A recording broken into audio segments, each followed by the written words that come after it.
Ati Kamanyola tombe. Kamanyola tombe. Tombe. Niho duhagaze. Aha niho duhagaze. Nitwe bakristo b'ikanisa rya Twirwaneho ije gushima Imana ko Kamanyola iri mu maboko meza. Hashimwe Yesu wazanye Twirwaneho Kamanyola kandi agatsinda Satani akagara. cyane. Baravuga amapepo kuzuba. Ariko nicyo gihe azakora. Azasanga azakora mu aho bagenda yari uwo mwahuye. Turashima Imana ko Kamanyola iri mu maboko meza ya Twirwaneho. Turashima Imana ko abaturage bafite amahoro. na M23. AFC Twirwaneho M23. Mwabona ko rero turi dore.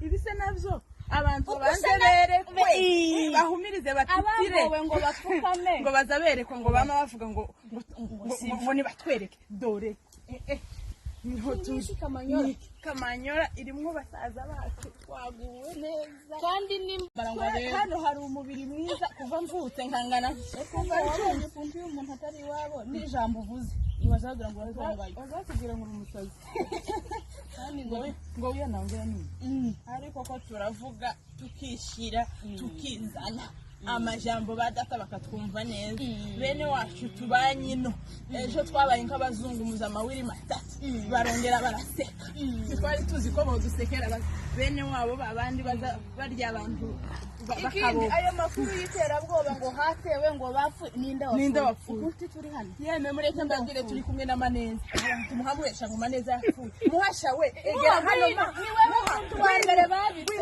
nakora kubikagu